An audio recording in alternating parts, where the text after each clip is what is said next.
Hello there, welcome back to your channel. It's Richie here from Derry After Dark, and I am joined by channel sponsor Tom Carley, Dave the Goblin Brewis, and Scott the Imperishable. Hello. How is it going, guys? You okay? Good. Cheers for having us on. Yes, thanks. Thanks for having us back. I don't know why, No. but you're a glutton for punishment, so we're back again. Yes! The consistent beard game that everybody's putting out at the minute. It's exactly that. Yeah. This is it. Everybody's growing them. It's everybody will be dwarfish soon enough. So the reason that we have all got together this evening is that early hours this morning, our time, there was a video that was brought out by Games Workshop showing off some kind of quite new and exciting things, actually. I say exciting because it's Cathay, and obviously Cathay are probably one of the most divisive things that have happened to Warhammer since the squats, I think. Yeah, it's all relative, isn't it, when you say the word exciting? They're very pretty. They're very pretty. Very pretty. Although I think in amongst the blurb, like, there is some genuinely exciting stuff, and that relates to how Cathy is going to interact with the rest of the game going forward. Yeah, there's some real diamonds in the flavour text that they put out there and the descriptive text. That I think they are slow on the uptake, but are very aware of what's going on. Yeah, I mean, the models are absolutely stunning. Like, don't get me wrong, like the first wave were beautiful as well. These models are really good, and they definitely shore up some of the gaps that the roster had in. So hopefully we'll start seeing some more well-rounded armies going forward. But there are a few little hints that the entire old world is going to be changing. Our balloon overlords potentially might be getting burst and brought back down to reality, so that they're going to be a lot more fun to play with. And if you do play Cathay and you are one of those fabled balloon players, you might actually be able to get some games now.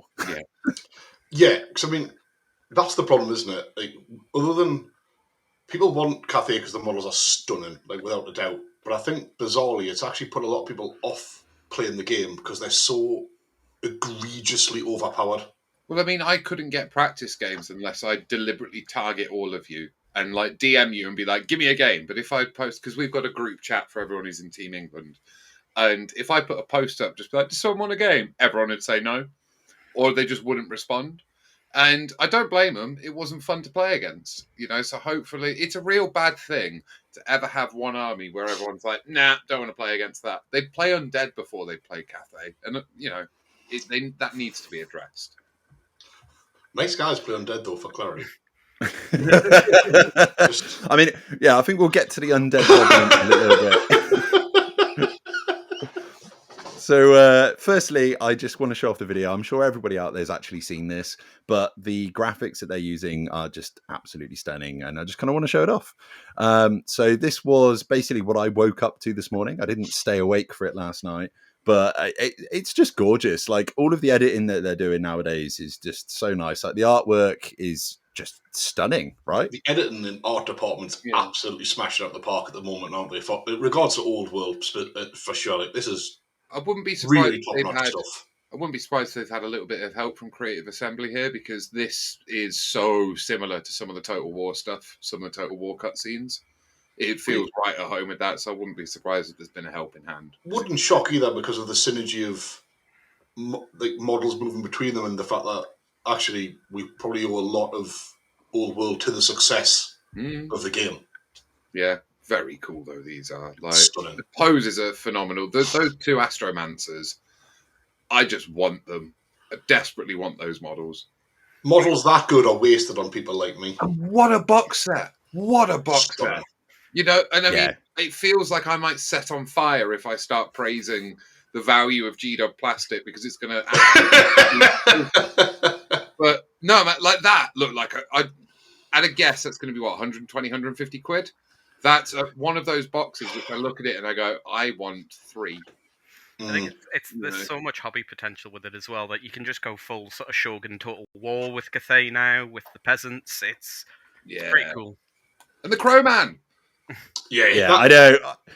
It's all about the little gribblies now, isn't it? It's like ever since Grogu was a thing, it's like you need these little familiars. I just love it. It's the killer for me. I'm currently making a Siege themed Beastmen Primal Herd, and Krolmar needs a little gribbly, which that's way more Zinchi. Yeah, that little Gribbly is very Zinky. Yeah.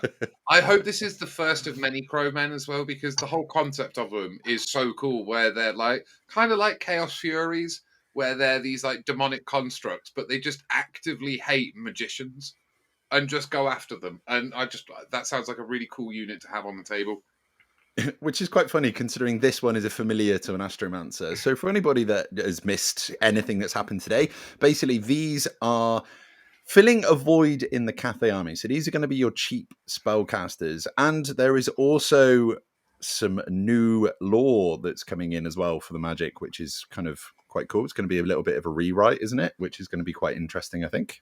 Yeah, definitely. It'll be cool to see the lore of Yin and Yang, because it's so many spells right now. Just make it a proper lore that you roll on and make the spells a little bit better, you know? Yeah. Make more and I think that concept and rewriting the lore sort of links back to what we sort of hinted at the start, or if anyone's read the article, that this new book and the new rules coming out is a complete rewrite from their original book. Yeah, there'll be parts of the first one they said that will still apply. So, like, the stats might be in there for warriors, but fundamental rule, like this isn't just a army-wide FAQ that's going to tweak. Like, they've stated this sort of essentially will supersede the original book. The redo. Yeah, it's a reboot, and I think it's one very much because of the state of Cathay currently. Yeah. But two, it will be nice, like Richie mentioned, to see a much wider scope of like a full roster, because I appreciate the minute it's such a small force. Well, this will be the Jade Fleet army, won't it? What we have now, what we're playing with now, is the Jade Fleet, and then you'll have full Cathay in this. Yeah. They've managed to save themselves as well with that community article, because the first comments we had in my LGS is that Cathay is the new Space Marine. It's every release we've got new models. Oh, it's more Cathay. Thank you. I mean, there's other armies. No, here's some more Cathay.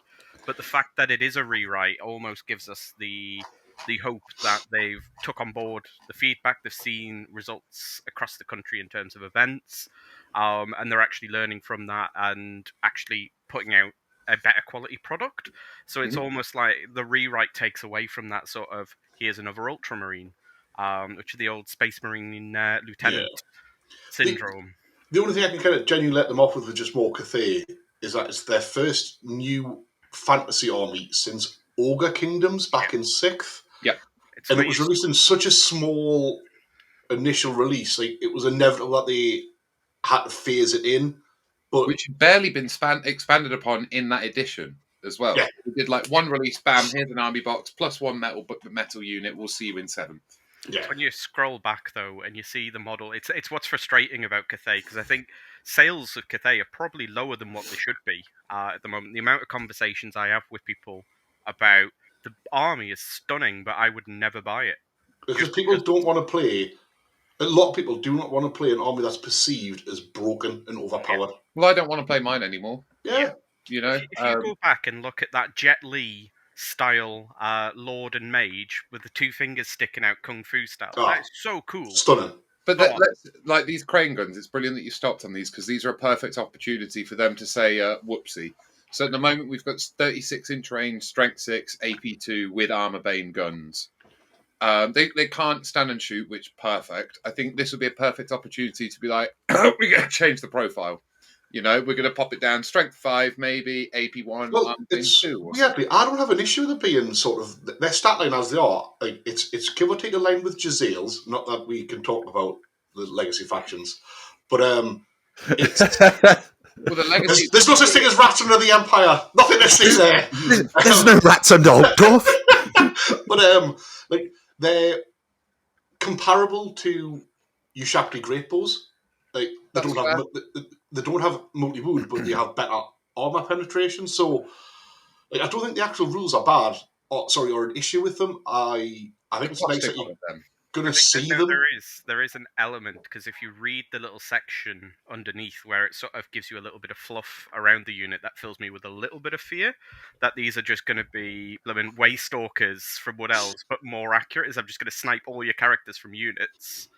I mean, I hope that's not the case, because that would be... Well, they're ballistic skill 4 on the balloons and 5 for the champions. So let's pray they're not 5 base, because that would be dum-da-dum-dum. Because we live with BS4, can't we? Yeah. Like, by the time you take some minuses, like, even if the... I don't know. Like, I hope this is not the case, but if the... so you don't suffer long-range penalties on the rewrite or something like that, like, it's still going to be... No, these are going to be so cool. These Iron Hail gunners.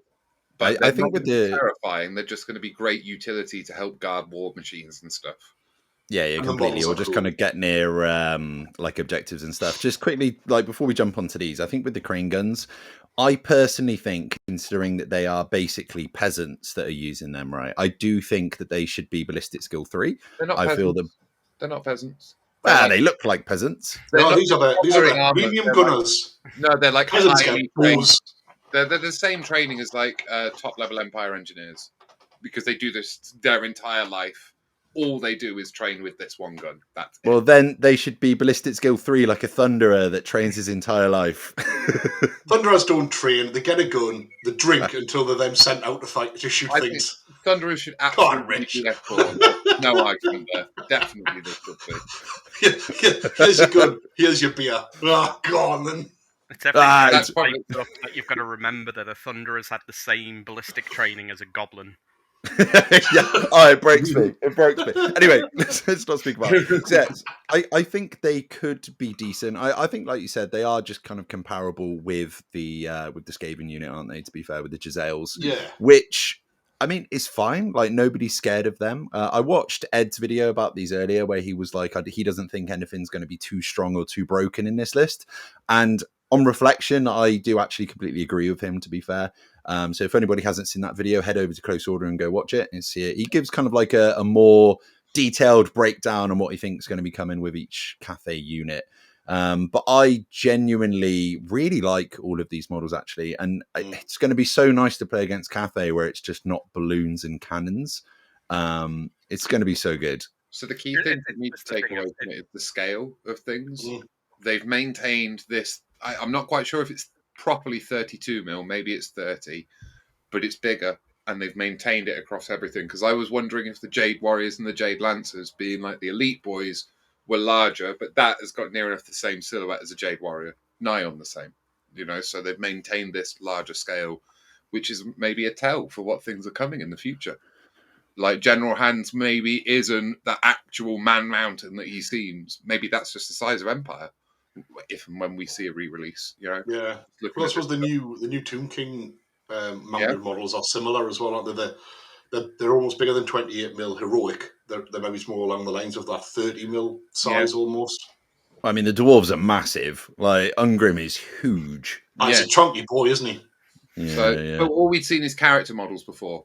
That's what I mean. So we weren't sure if they were just going to go for the whole big character aesthetic, but now I think we can pretty much say, moving forwards, we're going to be nearly Age of Sigmar scale in terms of model size moving forwards, which personally really excites me, because that opens the door massively for a whole host of third-party miniatures.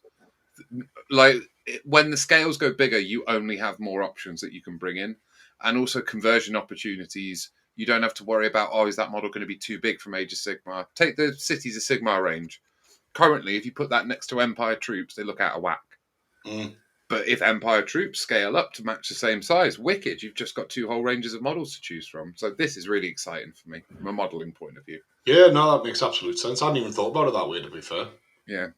Yeah, exactly. I think while looking at the Iron Hail Gunners as well, so they basically alluded to the fact that these can fire in 2 ranks. So whether these are going to have the same kind of rules that they do on the balloon, so they've got move and shoot, so they can just move. They don't suffer any negatives as well. Will be quite interesting, but I can see quite a lot of people putting these by objectives, pushing up, and then as soon as you get an infantry block on an objective, just trying to wipe you out, basically. So I think these will be like a really nice reactionary piece rather than on your front lines. I would much rather play against these than balloons, for sure. These are Chaos Dwarf fucking blunderbusses in disguise. Once again, they've taken another thing out of the Chaos Dwarf book, and it's why I'm like, don't be worried. There'll be 12-inch range, strength 3, D3 multiple shots, armor bane 1, same as on the balloon. They're going to hit nothing because they're 12-inch range, and they're held by a T3 dude with light armor. They're cool, but not amazing. These have got a good chance to be quite relevant as well. If they're going towards more of a gunline style build with the crane guns, that actually having a more mobile piece that can push up the board a little bit and cause problems just to slow people down getting into the gun line. Yeah. There's a lot of play with them, I think, potentially. Yeah, they're It'll not be gonna interesting to see if, like, with the rewrite of Cathay, it does go down that sort of route of the gun line. I don't have anything against a proper gun line, to be honest. It'll be interesting if they do go that way, though. When you're T3, you kind of have to either be a full cavalry army, elves, and they've got monsters that allow them to do it. If you don't do that, you kind of have to hide behind a gun. If you're T3 everywhere, you're in this mythical world. It's full of, like, horrendous things, and you're just a dude. Like, you're just a dude. You've been given a gun. You think, holy crap! Like, damn right, I want to stand here and hope to God my gun does all the work for us before that orc gets across the board and punches us in the face. This is the pure copium we're running on, because a rewrite doesn't just mean that they're going to tone them down. They're going to turn them all strength 4, toughness 4. Yeah, You're going to make them worse. You will like them. Now, I hope, talking of worse, I really hope these peasant levy are worse than the Bretonnian ones. I really hope they are. I hope these are ballistic skill 2, and I want Bretonnian longbowmen to be better, because it just makes sense in my brain that they are better. I don't know why, because these are farmers at the end of the day, whereas Bretonnian peasant bowmen, it's like all they do is hunt pigeons. That's it. Actually, a lot of these are retired Jade Warriors. So really? yeah. So they should actually be quite good. So I can imagine these being like maybe ballistic skill 3, even potentially weapon skill 4 if they want to push it, like Games Workshop have been pushing it. I mean, that would be wild, but I could see it. Yeah, don't give them a magic banner. For the love of Christ, don't let them have a magic banner or magic items. But wait. Are you saying that this is not a magic banner? Look at it. Look at the little dragon. It's got magic banner written all over that bad boy on it. I can see a lot of high elf players wanting to steal that and put that on like Dragon Princes and stuff like that, because that's a really cool banner. I must admit, like, these models, particularly the spear ones with the hats on, are awesome.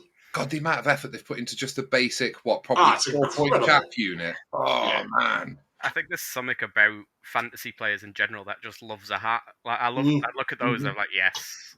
Less faith. Strong hat game. It's all about the hat. Everyone knows that. But this fills me with joy as well, because this is your basic bitch infantry unit that normally, in times past, GW put the least effort into sculpting this. So you dwarf warriors, you Skaven slaves, they're really basic sculpting, almost push fit. Those guys look more detailed than 3/4 of the hero characters that came out in 6th edition. Oh, they're stunning. Like, absolutely stunning. Horizontal halberds, though, it's just the nightmare of building and ranking. Oh, rank those bad boys up at you. Like, they're all getting numbered, aren't they? Yeah. No, they're all getting bows. I'm not even going to try. Why would you give them combat weapons? It's a gun line. Everyone has a bow. Everyone. That said, and although these models are stunning, like, I hope they don't move everything away from some of the basic aesthetic of the older models. Like, actually, there's some of us out there who do love a much more basic model. True. Although I think with the I think I am a dying breed, to be fair. Is it not just because Fiona can't paint the new ones? She probably can. She just chooses not to. It's just that I can't paint the new ones, Dave. What a box set that is, man. And so this is another thing, like, exciting about the future. I will put money down now that by the end of 2nd edition, we have one of these for every army. One of these battalion reinforcement boxes. Yeah. But by the end of 2nd, this will be like your Spearhead, like your Vanguard, that are just constant live on the shelf items. I think we're going to have one of these for everything. And this is brilliant for getting people into the hobby. Because you've got 2 characters. I'm going to guess you've got some core there, and you've got some special. If there's a 500-point play style game, this would be perfect for it. Do you know what? I really think Games Workshop cocked that right. Like, I don't know if this stuff wasn't ready, but this should have come out first. This 100%. Should have been what come out, and then the artillery and the balloons and the shuggies, they should have been brought in as the reinforcement. They should have done it completely the other way around. Like, if this would have been what people were playing with, this feels like real Warhammer. 1.5 dropped and we had all the buffs to units with shields, all of the infantry buffs. Like, this would have felt so much better, and I don't think we would have been in this kind of like negative death spiral that everyone's kind of been in about the old world since 1.5. And I think that this is a really good turning point now, where everyone can start getting a lot more infused with the old world again, I think. I would agree with that if this box had say a sentinel in, so it had like a nice big piece. Ooh. You know, like then you have this as the army box, and then this plus a book and a sentinel and a Shugengun as the launch. Because you're right. Like, this looks like a real army. This looks like an actual Warhammer army. And I've been pretty consistent in saying I don't think people would be that bothered if the Sentinels were the ones that were overpowered compared to the balloons, because the model's just so bloody cool. Well, one, it's cool, but also it's grounded. Yeah. And also it's something that we all have known and existed before, which is big walking monster that twats you in the face. Not floaty balloon boy that goes and just shoots you from really close. That's the insulting thing about balloons, is they do it from so close to you. And no one minds when like a big monster that doesn't have fly is overpowered, because they're much easier to chaff up, they're much easier to avoid. Like, if you're paying a lot of points for a massive foot-based monster, it should be good. There's one that I really hope they bring out, and it's in Total War, and it's a sentinel with a giant bow. And that would be sick. We don't need any more shooting. Giant bow shapty. Imagine that. Oh. No, but as a model, it would be sick. I'd love it. I'm no longer thinking about, Cathay couldn't get more broken, because if I mention it, they might put it in. They'll be, that's amazing. Yes, the rockets do 76 wounds. Like, just in case. Like, no. Don't tempt the world, Tom. I know. But it's fine. They're going to get slammed back. There's a rewrite. They know that they fucked up. It's coming back, and it's going to be glorious. And we're going to make old world great again, and it's going to be awesome. It's fine. So I think the one thing that I haven't heard a lot of YouTube channels mention, I think is worth mentioning. All of us at the very start of this, when Old World first got announced, there's one thing that a lot of people kept on saying. I don't want a game that updates every 3 weeks, because otherwise I play Sigma or 40k. I don't want to stay on top of a constant stream of updates. This is what happens when we get that, guys. This is what happens. I think it's almost about they've not, because it's a brand new army with lots of brand new things. They just got it wrong. Yeah, and because it was kind of made public knowledge to G-Dub through market analysis and stuff like that the target group of gamers for this do not want an update every 2 months or 3 months, because otherwise they'll just be playing mainline. So we're getting them every 4 to 6 months or something like that, and I'm sure we'll get one in around the time. January-ish. Yeah, I wouldn't be surprised if it came with this like the old one did.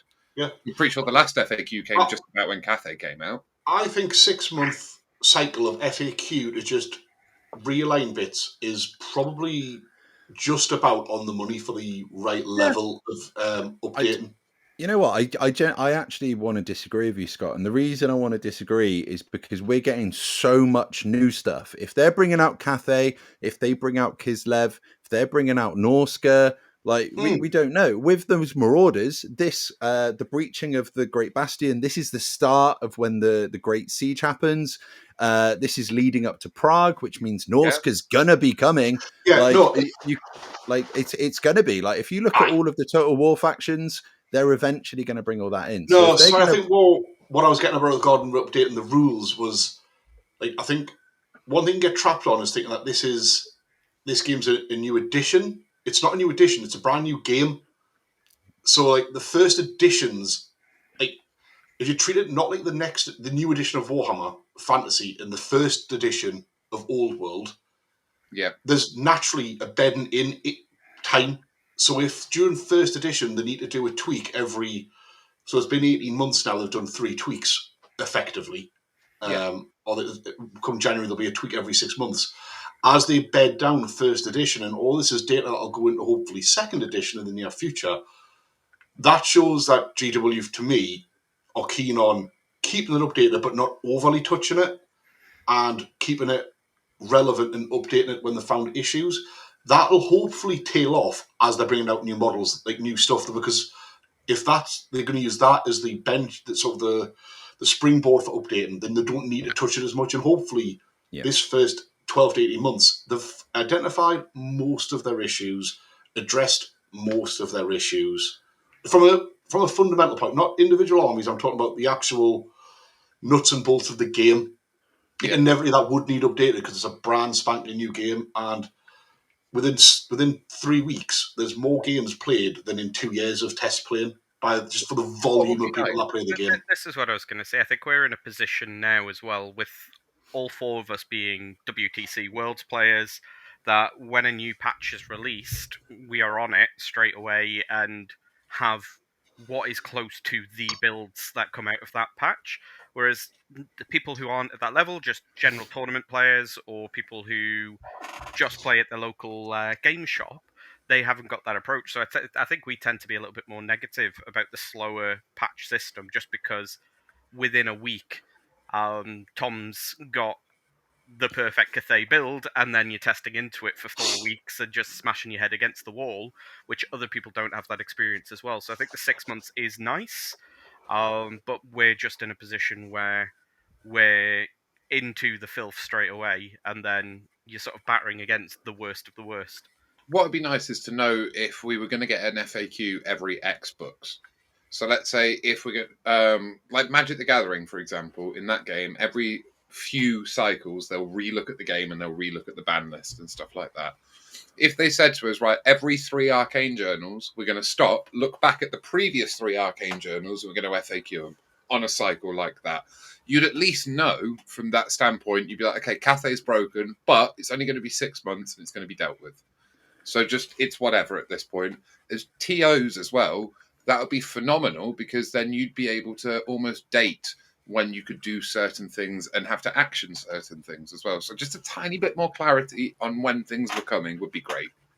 Yeah, although we can probably take Cathay as an example of this going forward. So Cathay come out, by the time that this is coming out, they said in the video that it was going to be out between late winter and early spring. So that's going to be like January, February-ish kind of time. So that's probably about 6 months from Cathay release, right? I think. Yeah, which I think is fair, isn't it? Like if you can't jump and make sweeping changes really quickly. Like that just, I think, sets the wrong precedent. Yeah. 6 months after release to like Tom alluded there, to realign or tone down, if hopefully. Like, to be fair, that's probably as fast as you can expect the GW to do, if you're being fair to them. I hope when they do it, they don't just focus on Cathay, and we see some of the lesser played armies get a lift. You know, I would really like to see them do that as well and take a broader look at the effort. I don't want to use the word meta because I know a lot of people don't like that, but it is what it is. It's just a word. It's just a word to represent the state of the game. But you're right. The meta. It comes with connotations, though, doesn't it? Like people like, better thing. Take a broader view of the state of the game and go, okay, Cathay balloons are really overpowered. Let's say we're going to do 100-page FAQ. Let's give at most 3 pages towards that. And the rest of it, let's break down amongst the remaining factions. And we'll go, okay, what's too good, what's not good enough? Let's just give some little tweaks here and there and give people some little lifts or some little downers, you know, like they did in the last one. Like a Dragon Ogre went up, a Knight went up. Every page should just say, bring back Gobble Star. I'll pop them balloons for you. I think if I Justice for Iron Drakes. Whoa. I'd like to see a point. Just calm yourself down, Rich. I do feel the game has been out long enough now for them to, like how they do in 40k and Sigma, you get a list with all the points values on it. I think the time has come now where they could do that. My concern is that we're going to see Cathay toned down, which is a really positive thing if it comes to light that that's what they mean when they talk about the rewrite, as we all hope. My worry then is that even if they do tweak most of their armies, their reluctance to touch anything that is legacy, will just leave us with the vampire problem. Yep. But we don't know this. We don't know this. No, we don't know. No. We're going into the second year. Like, this could be the time where they step up and start redoing the legacies. Like we've got no idea. This could be 2026. Could be the year where Games Workshop go, yeah, exactly. They're like, right, we'll just fold them in. like redoing all the books. So they've shown now that there is a precedence for redoing a whole Arcane Journal, which means that they could redo the Forces of Fantasy, they could redo the Ravening Hordes, they could just envelop them in and then start doing the Arcane Journals from then. It's not outside just like the realms of possibility. You know what I mean? Sure. And that's that far. You could just do a campaign book, you know. Got a mini you do the Darklands, and you introduce Chaos Dwarves and Orcs, and you go, oh look, there's Grimgore, whatever. Timelines mean nothing. Yeah, you've got Lustria, haven't you? Like Lustria. if you wanted to bring, say, like as they did in Sixth, Skaven and Lizardmen, there's loads of options. And I think you're right, Rich. The fact that they've shown their willingness to do that does. And you know what the problem is, though? It's the hope that gets you. Yeah. I'm privately betting that we're going to get a Musalon Vamps Arcane Journal, and that's how they legitimize them. That'll be cool. And then it can focus on the less problematic areas of Vamps, and fix a lot of the problems without needing a new model range, because a lot of the actual older Vamps models are now being sort of wiped out, barring the sort of Terrorgeist and stuff like that from Age of Sigmar. So you can actually go back to the old Prince of Vamps and go Musalon without needing to make any new models for it, but then it's also relevant to the time period because it's not far off. No. And the other thing, really, they could absolutely massively retcon the story and change the time frame and etc. Like, of course they could. But if they're sticking with their original timeline and things, one, Force of Fantasy massively outnumber Ravening Hordes, but to move the game forward in the right manner, Dark Elves need to come back because they need to invade Ulthuan to then have that snowball. And really, we should probably have demons in the game. Oh, please do Nakari's Vengeance over Ulthuan. I've just read it, and it's so cool. For those who don't know, it's Nakari, who's the greater demon of Sonech, just somehow manages to turn the Waystones into his own personal taxi system and fucks up Ulthuan for a year. Don't get me wrong, they could still do the fluff of the Dark Elf invasion of Ulthuan and not bring them into the game, because actually it doesn't really impact the wider old world. It is very much just Darklands and Nagaroth invading Ulthuan, so they don't have to do it per se, but it is a set-up story for end times, though, if they want to keep continuity. So whoa! It's a different universe. That never happened. But it is set up before the Siege of Prague, etc., though, isn't it? And the Great Chaos Incursion.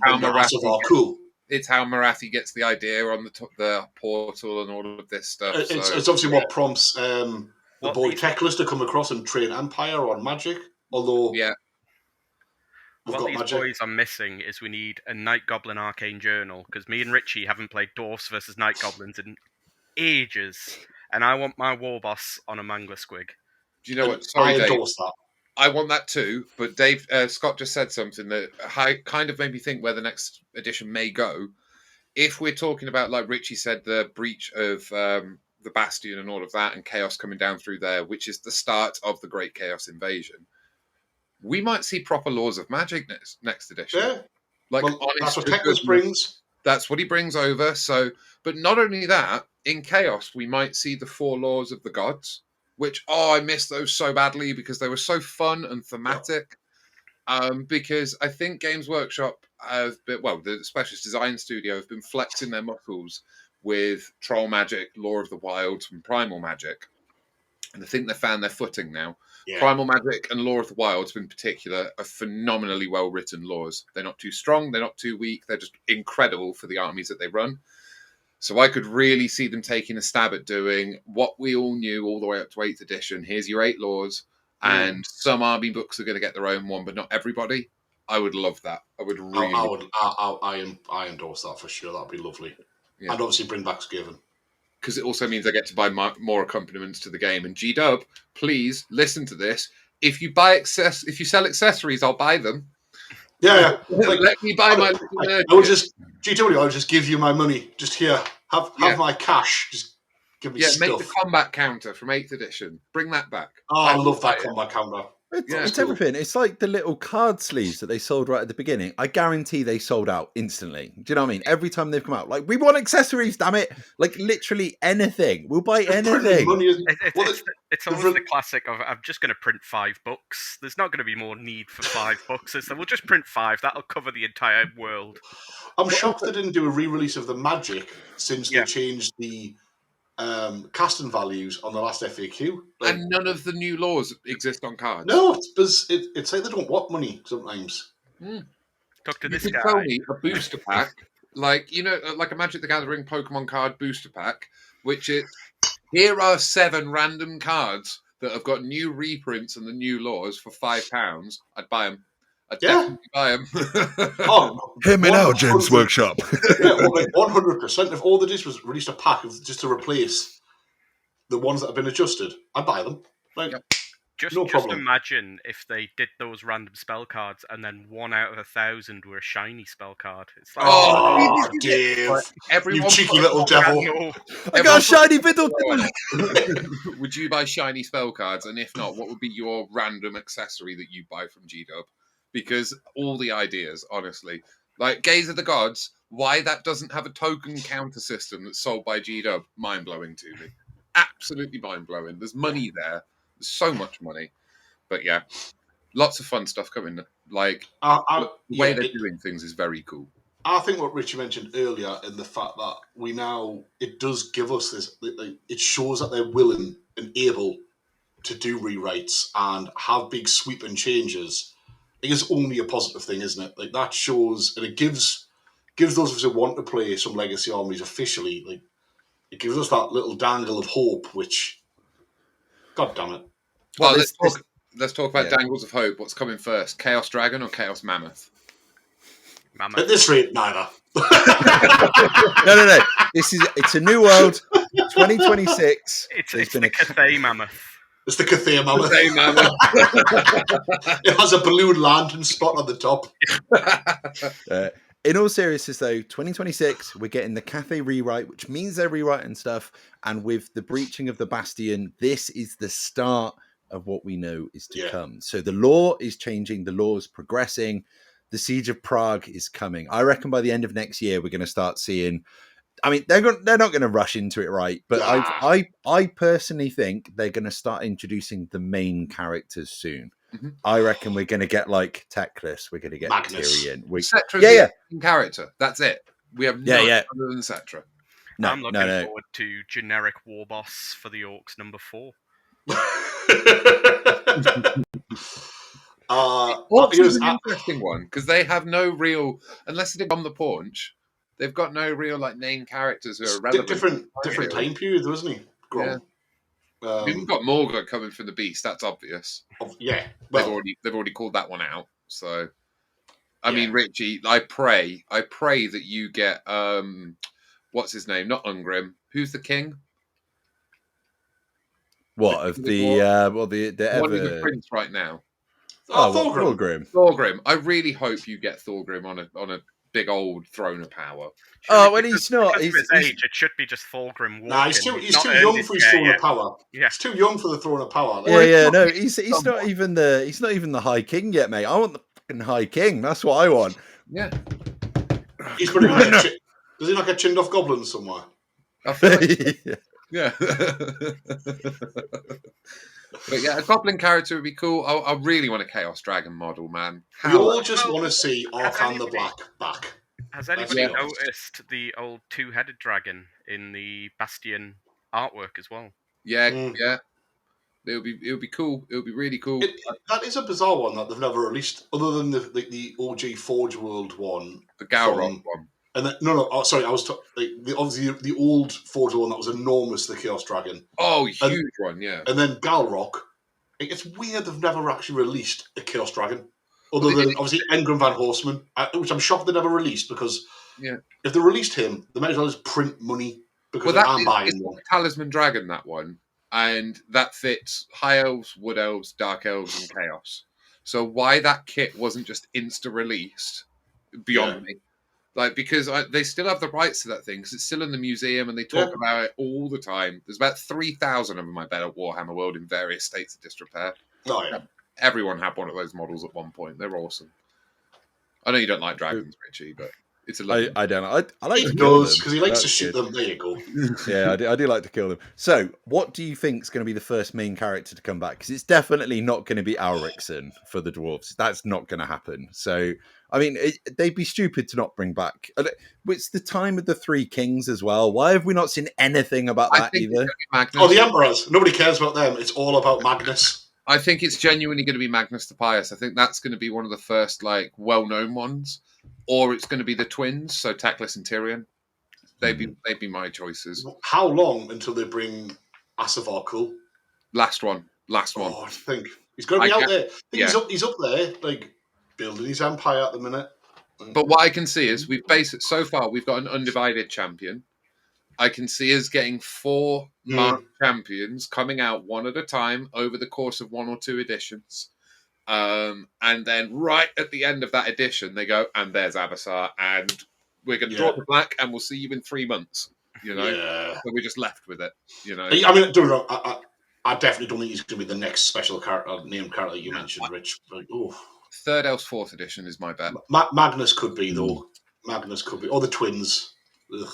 The twins, I really hope so. I'll keep Charlie happy if it's the twins. I'd like Arkan to come back, like you're saying. I'd love Arkan to be back. The Tomb King Civil War is a great storyline, so that'd be awesome. You've got Khalida as well. Tomb Kings they can just use, which is kind of it's just an easy release for them Tomb Kings as well. To be fair, though, isn't it? Because it's there, it's pottering on.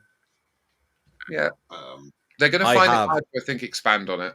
That's the only problem they have, because I think that's the rut they found themselves with both Tomb Kings and Bretonnia in 7th and 8th edition is, what do we do to expand this model line? How do you make it different? Yeah, well, now that there's Cathay, I mean, this is quite a tangent, but now that there's Cathay, if you wanted to go into the sort of the idea of, from a Tomb King point, that you've got Liberas, which was on the east side and had tradings with Cathay, they could have a different, if they wanted to, they could go down that route. Or then you've got at the minute, all Tomb Kings are just Setra's Tomb Kings. What about Nagash's Tomb Kings? Are those under the forces of Arkan? Hobgoblins. More Hobgoblins. If we were on that. Or we just can it off and release a Chaos Dwarf Fringe. Yeah, we should just do that. So Zatan the Black, that would be a wicked one. Bring him back. Just a little dude on foot with a big old axe who's like, I have a load of indentured people who I don't pay. I'm not going to say the real word because we're on YouTube. And that video will get taken down very quickly. Volunteers! Yeah, well, I wouldn't get any money for this, so thank you very much.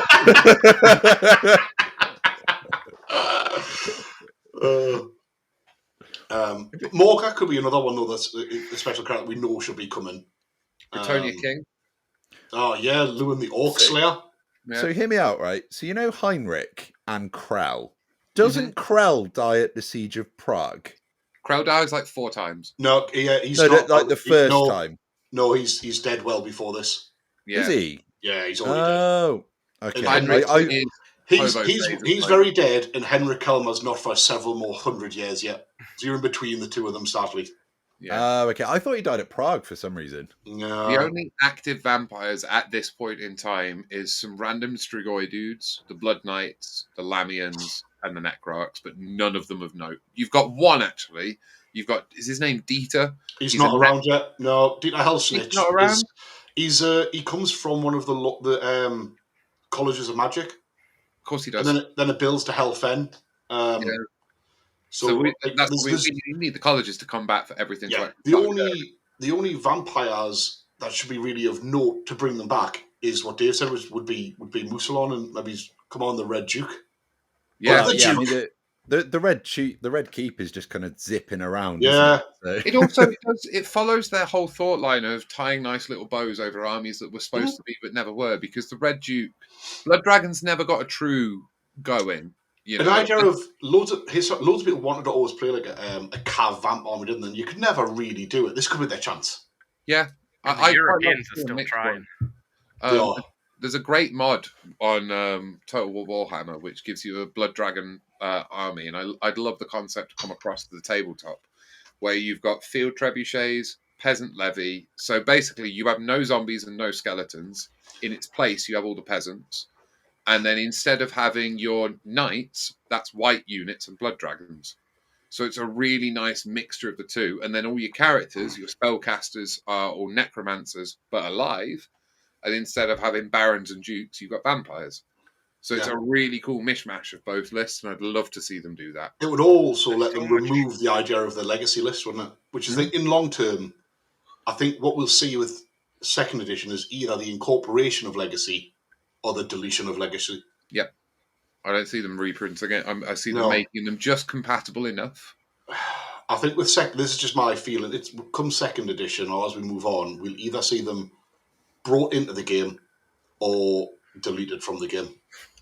You've seen the problems that it causes, especially it was mentioned earlier. Obviously, if Cathay is turned down, then the eyes need to move on to vamps at that stage in terms of overall performance of an army, and because they're not actually FAQ'd or looked at with them being legacy, it creates the resentment amongst players as well. That obviously people want to play with their armies, but we're now seeing events where it's sort of 15, 16 vamp players.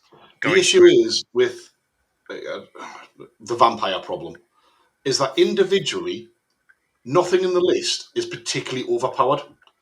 The problem with vampires is that everything is built and synergizes so incredibly well that all of a sudden you've got layer after layer after layer, and you've got an absolutely broken army. But individually, nothing is broken in their list. Like everything's just quite good. There only needs to be 3 changes for me that brings both Vamps and Tomb Kings into line at the same time. And I think that it's intentional how they've written a lot of the rules between the two of them. I think it's really intentional. The first thing is the BSB mechanic needs a rewrite for Undead in general. I can see where they were going with it. And I feel like that was probably the first rule they wrote when they went, let's make their abilities leadership-based ones and let's let them use the BSB properly. Cool, lovely. No. So that's the first thing that needs to that's the first thing that needs to look in. A rise as a mechanic should be a fucking spell. I have no reckoning at all why they decided to change that after 8 editions of it being I think it's 8 editions of a previous game, Tom. This is edition 1 of a new game. Scott. It is. But you are right. Like, those 2 things would be enormous to bring into both of those armies into life. The third one, just necromancy as a lore and don't make it undead is better at the lore. Like, just put some tweaks in there. The spell which lets you have an ethereal character that gives you ethereal and fly, delete that piece of shit from the lore. Just get rid of that, please. I had the 4th because I was talking about this earlier. It's around the way that ethereal dominates games as well. In terms of, I was chatting to somebody about it, where it was. There's a lot of armies which are massively incentivized to not take magic weapons. Orcs and goblins being the main one. Yeah. So actually, Tomb Kings are similar, to be fair. Yeah. I mean, I've tried to build a Tomb King list, trying to find a good magic weapon in that list, and there's not a lot. There is 2. There is 2. There is That's 2. it. That's it. So changing the way that ethereal works, like I'd love to see Hex Wraiths give them heavy armor and make them similar to Age of Sigmar, where ethereal just gives you basically meteoric iron. They ignore all AP. Because they're ghostly. Something that you can actually interact with them as well, because there's games where the current builds around double Hex Wraith just becomes so uninteractive. It's like playing balloons. So you either can answer them or you can't. Yeah, the way it works in Total War, again, I'm going back to that because I think that they really did nail a lot of interactions. And if the way that they handle ethereal is you have 80% physical resistance. Yeah. So the way that would work on the table is, I hit you and I wound you like normal, but then you roll a dice and you've got a 1 in 5 chance or a 1 in 6 chance of actually taking the damage. Reverse poison, as it were. Which you can do just by essentially just give them a ward save. A really good ward save. Yeah. And then if it's still in with the correct level of mechanics for the rest of the game, so it doesn't split any core mechanics, it doesn't adjust anything that's then game breaking. But I do think 3 up non-magical ward, done. Yeah, something like that. Like fundamentally, I think if you address the BSB usage, make a rise a spell, and fix ethereal, like actually undead are not a problem. They're just So a rise as a spell should be piece of piss to cast as well. yeah. There's Well, three up to it's cast, not about making it hard to cast. It's about letting your opponent interact with it. and That- not that re-roll gets it. better And not as well. re-roll it. As a solution, it gets better as well, because if you've got a level 4 and a level 3, and one of them's got the scepter, if it's both a spell, then you can now only cast 2 spells in the rest of the phase. So you could have 5 spells, but you've got to then pick which spells are going to be the impactful. And also, ones both to- those armies are sick at casting. So Yeah. it's not like you're like, oh, I can't take any good level 4s. No, Yeah. both Well, I think the undead ones are I filthy. think the other thing worth note, because actually it sounds like we're railing a little bit between like where Cathay is and undead, but I think if you take away undead and Cathay, the balance of Old World is incredible. Like I actually think the rest of the game is so incredibly well balanced. Like it's such a positive position to be in, except for the top ones. Yeah, those 2 armies stopped me bringing cavalry though, and that's the problem. When Yeah, the last time you saw Boar Boys, Empire Knights, Dragon Princes. No, that's my thing. Like if you can address that top tier, Yeah. the rest of the game is in such an incredible place that like it's just so fun to play. Like in almost any army, you can make them super competitive. But there's so many fun options in the game for people who aren't at the competitive end of Warhammer. Like it is, the balance is incredible, minus that top tier. So it definitely is. Yeah. I'm going to just a fun event in January at TSM, and I'm not taking it seriously or anything like that. I'm just going to take a fun army. And I really wanted to take my vampires to it and just do something weird with it. And every list I wrote, I was like, no, it's too good. Everything about them, even if you build them badly, you're like, oh, yeah, but they're still undead and there's still regen across the entire army and they're still unbreakable everywhere and can still heal wounds across everything. And that's the feels bad. Like a 10 wound Chaos Lord on Dragon, you can eventually get them. Yeah. But when they're healing 2 or 3 wounds a turn, it's nothing's going to touch them. Yeah, so it just feels bad. Like, so I'm taking cows instead.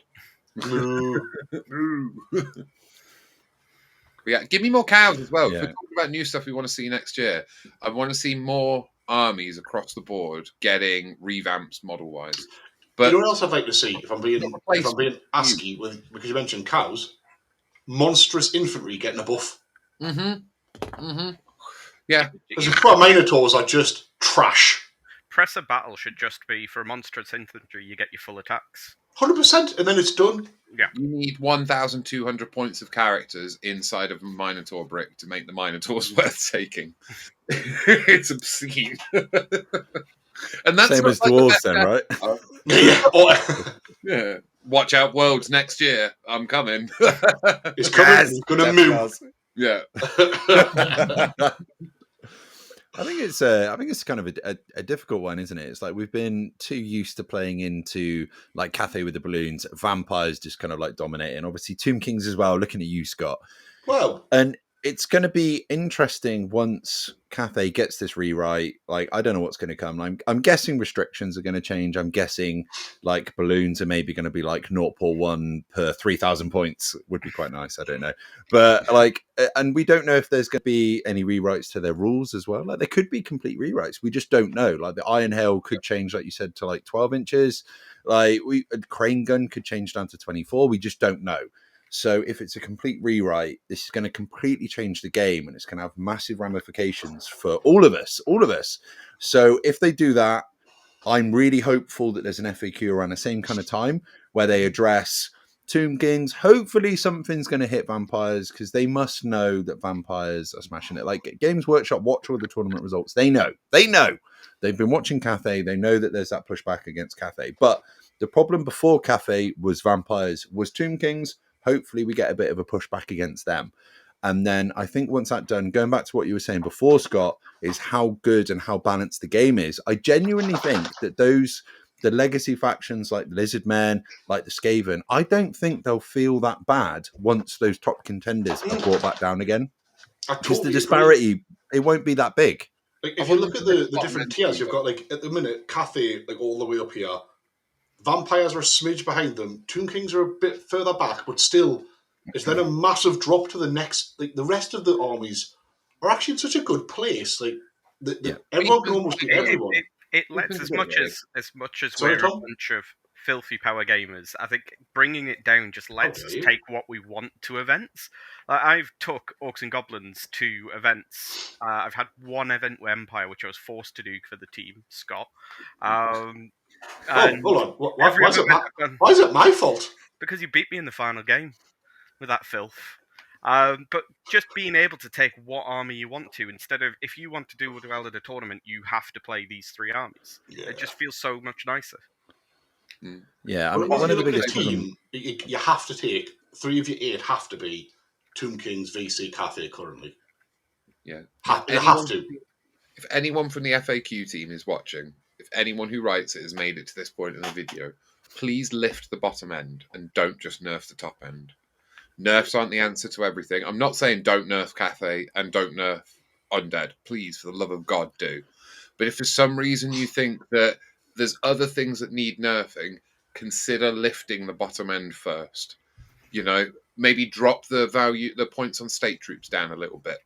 Maybe give Horde to some units that don't. Warband to some units that don't.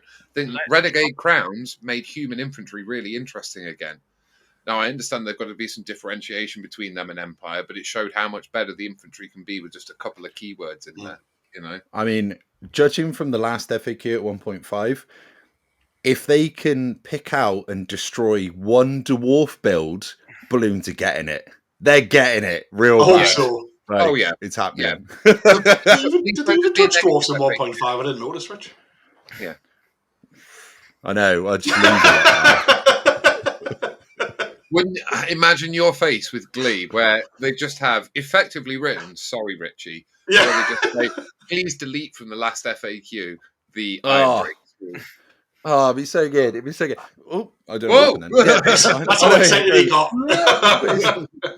That is one of my annoyances, though, at the moment. Like, I'm almost like a little bit down at the moment on hyper competitive play. Because it's just because of Cathay, Vampires, and Tomb Kings as well, to be fair. Because I'm going into that and I know that I can't win. Like, I know 100% that in a team setup, you try to not play against them or you try and push to not lose too badly. But obviously, those hundreds or thousands of people out there in the world that are playing the army that I play, knowing that they physically cannot beat that army if it's piloted correctly, it's quite a feels bad, and that should not be a thing. You should always be able to beat your opponent when you're playing a game. Like, it should be a mutual contract. You sit down and it's down to tactics and it's down to skill and luck of the dice to be able to win that game. You shouldn't just go, well, I'm going to get 20-0'd now. That should not be a thing. Totally, I couldn't agree more with that, to be honest. Like, it's a social game. Like, both players should always have a good time. Like, that's the aim. But you should never be in a position where you are almost beaten before you start because your opponent has an army that's just so inherently better. Don't get wrong. If all things considered, someone makes a better list than you and that beats you, that's cool. That's fine. That's part of the skill.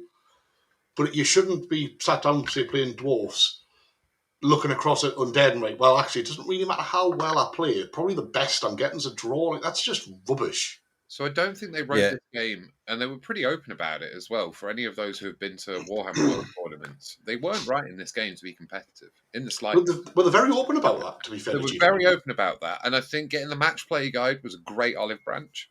The fact that they introduced a comp level, it's their first go at it, and to be honest, guys, I think they goddamn nailed it. For a first level of comp, they did a really good go. Match play guide is brilliant. Yeah. It's brilliant. Don't know if anyone else has tried to do a comp system, but it normally takes 4 to 5 iterations to get something playable. I'm not saying match play is perfect. It's not, but it's goddamn good for a but as a TO, like who organises events, like match play guide, to be fair, I'm not a huge fan of the 6-0, but that's neither here nor there. The scoring's not great. But actually, as a set of rules and guides, like, hats off to GW, it is incredibly well put together. And actually, very useful at the competitive end.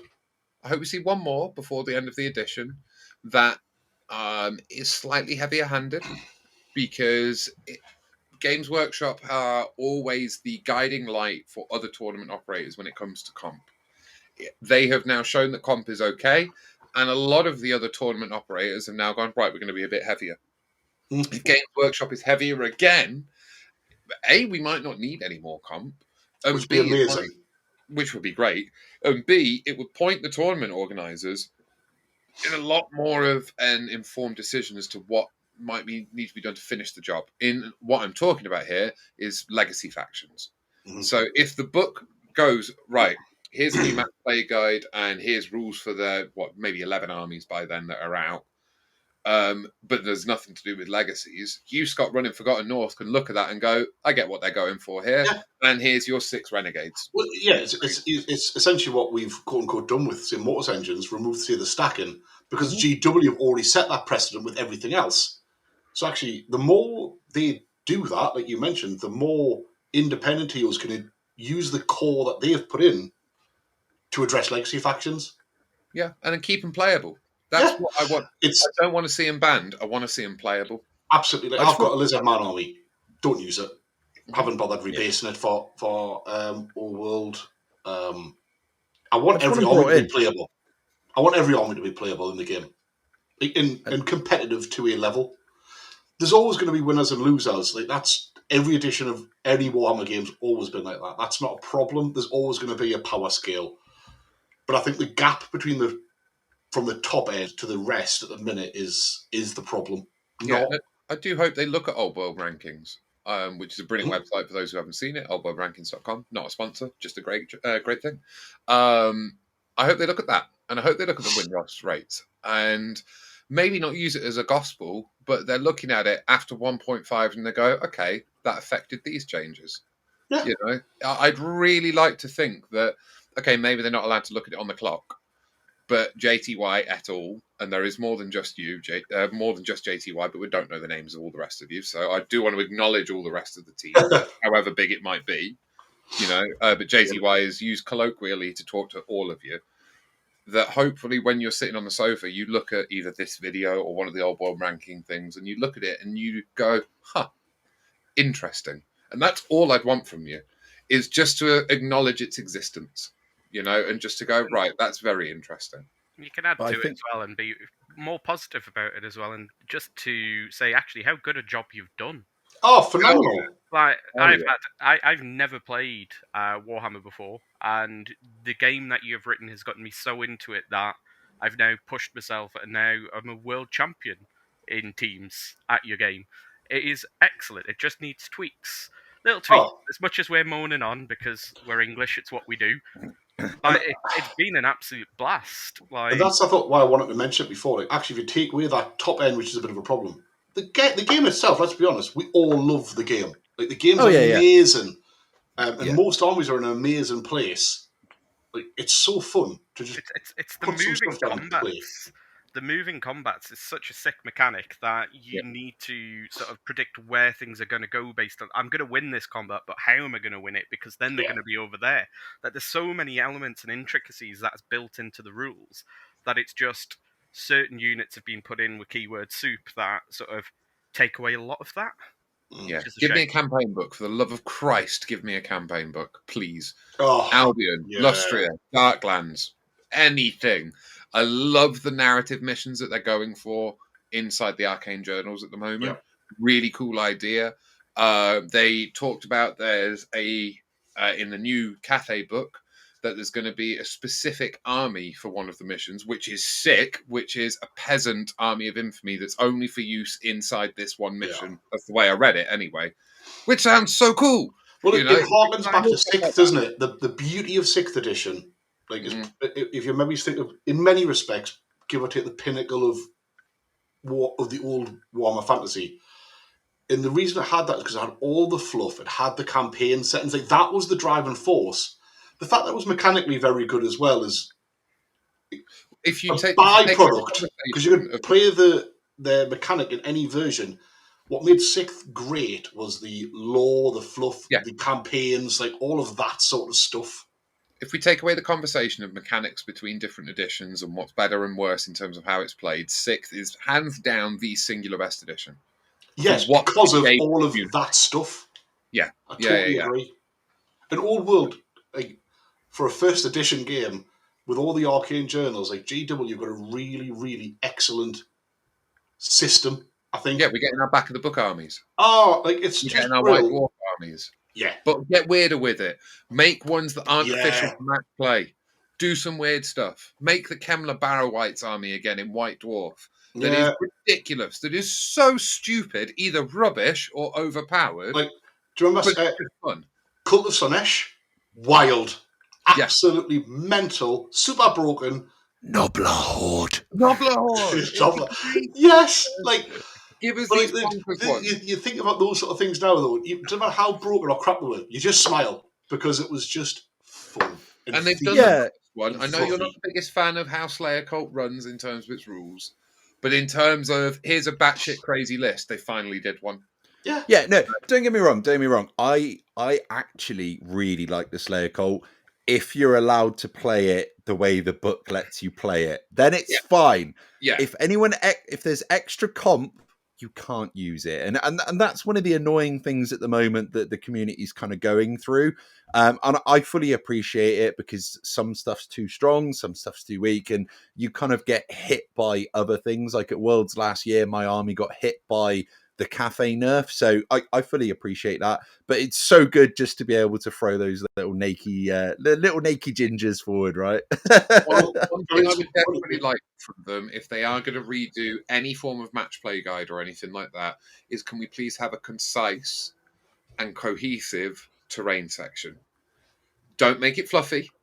Give me a goddamn table that tells me this is a swamp, this is what it does. This is a wood, this is what it does. Just really simple. And the reason I say in a match play guide is because that's where that belongs. They have a really great narrative terrain system that they've put in a few arcane journals and in the big book. Really, really good for narrative stuff where it's got like, here's a random chaos shrine that does roll on this table.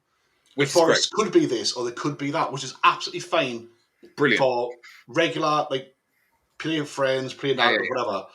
But for a narrative, for a competitive environment, it just needs to be very clear what each terrain actually does. And make them interesting and make them all applicable because for the love of Christ, if we devolve into L-shaped ruins made out of cardboard, I'll cry. I will cry. That's all right. I don't think that'll ever happen. I genuinely think that all of the spiel from this Cathay release and the rewrite and everything is a really good sign for where Old World and competitive Old World is going to go in 2026. I think we're going to see a lot more fluff coming into it as well. The story starting, and it's just going to be an amazing year. Right. Anyway, we should probably end the video there. Is there any plugs that you guys want to do before we finish? Anyone who is playing or wants to play Masters, tickets are still on sale for January. If anyone wants to come up to Newcastle for the Masters Open, that is, Masters tickets and invites will go out after Black Country GT, which is the 6th and 7th of December. So quick turnaround, so apologies for that. And that's all I had live on the table. Full selection of Forgotten North events or on the calendar for next year if people are interested in gaming in the Newcastle area. I've got to vouch for Scott as well. Forgotten North is singularly my favourite event of the year. It's so much fun. It's fantastic. And if anybody hasn't seen his YouTube channel, like, subscribe, share. Yeah, you got videos too. And if anyone does want to get a real flavour of Forgotten North, please tune into Dowie After Dark on the whatever day it is, 14th and 15th. I've got absolutely terrible dates. That's about right. Around the 15th. It's around then. Yeah, it's around. It's in a week's time. Next week. Because it'll be an absolute blast. You can watch as me and Richie slowly get drunk and heckle people playing Warhammer. I think it's going to be a great weekend. we may or may not put a few drinks behind the bar for you guys. Ooh. Yeah. Unless I get to them first as Teo, obviously. I can't wait for us to get casually demonetized. What you've got to try and do is try and track the demonetization of being so wild people are paying Dave £10 to go and headbutt a wall or something. Yes. just catch Andy every now and then walking up the table and going, filth. And walking There's a few counters I'm planning on tracking during the event. One of them is the toll cheat counter. And the other award? Or? Across the board, we will have the top cheat, but there will be a total cheat. We assume the top cheat is obviously a toll. It's got to be. And it's probably Steve. It's like saying Cathay is probably going to win. A toll will win the cheating. But also, we'll have an Andy filth counter. Every time he says filth, I'll ding a little bell. I mean, reasonably pleased. There's at least 3 Slayer armies there. No, Gary's taking Glorious. one. Madman. I've got my shameless shill. So, sponsor the channel, UK Resin Print. Got a big sale on at the moment for Black Friday, so it's 20% off the whole store for the whole month of November. We've got that huge Beastman line come in the next like week or two. White Angel's just getting the finishing touches to it, and yeah, commons, buy lots of Christmas presents for yourself and other people because you deserve a Christmas present to yourself. And can I just say, unprompted, like I've had many 3D print in my time, but the quality you get off Tom from 3D Red Print is incredible. I mean, I use Love it it. myself. I'm painting stuff like right now from it. Oh, these pigment, they're great. They're lovely. Thanks! I don't If- recommend it, but you can actually bounce those things off walls. As you found out, you can bounce them off floors comfortably and repair them, Dave, can't you? So if your opponent is irritating, I'm not you can throw endorsing your that models message at all. Just Not throw a endorsing cannon. that. You'll be fine. Right, on that bombshell, thank you so much everyone for watching. Thank you to all the channel members that support the channel. Could not do it without you. And thank you guys for coming on. We will be back on the channel, well, next week now at Forgotten North, so you should probably see all of us on that. So take care everyone, and rock and stone, baby! Bye. Bye-bye.